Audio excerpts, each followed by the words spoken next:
Hello दोस्तों, आज की कहानी इंसान परिस्थितियों का गुलाम होता है।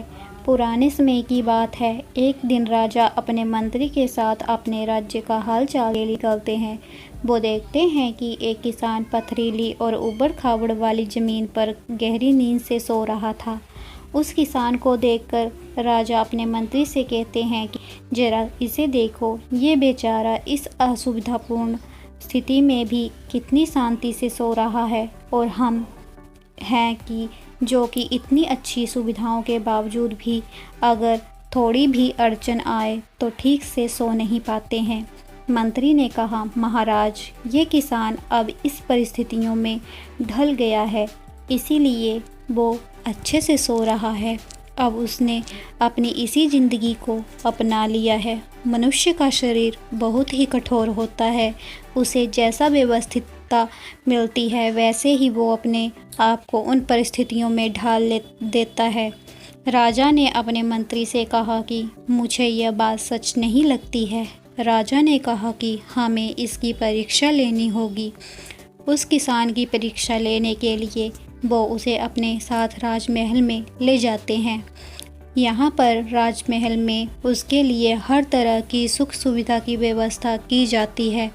उस किसान को बहुत ही अच्छा नरम बिस्तर सोने को के लिए देते हैं। किसान भी बड़ी खुशी के साथ राजसी ठाठ बाट का आनंद लेने लगा। इसी तरह किसान को राजमहल में आए हुए 2 महीने हो गए। अब किसान भी इस सुख सुविधाओं का गुलाम बन गया था।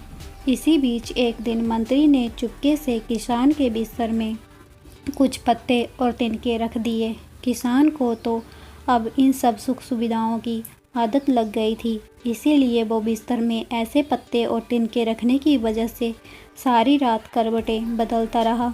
उसकी नींद भी ठीक से पूरी नहीं हो पाई। अगली सुबह राजा और मंत्री उसके पास उससे मिलने के लिए पहुँचे। उस किसान ने राजा से शिकायत की कि उसके बिस्तर में कुछ चुभने वाली चीज़ें हैं और इन चीज़ों की वजह से उसे पूरी रात ठीक से नींद भी नहीं आई। किसान की बात सुनकर मंत्री ने तुरंत राजा से कहा कि देखा महाराज, ये वही किसान है जो कि पथरीली भूमि पर भी गहरी नींद में आराम से सो रहा था, किंतु ये अब 2 महीने में तो राजमहल के विलासितापूर्ण जीवन का आदी हो गया है। अब तो इसे पत्ते और तिनके भी चुभने लगे हैं। देखा महाराज, मेरी कही हुई बात सच निकली ना, कि मनुष्य परिस्थितियों के अनुसार ढल जाता है और वो परिस्थितियों का गुलाम बन जाता है। हमें अपने शरीर को ज़्यादा सुख सुविधाओं का आदी नहीं बनाना चाहिए, क्योंकि हम वैसे ही बन जाते हैं जैसा हमने अपने आप को बनाया होता है।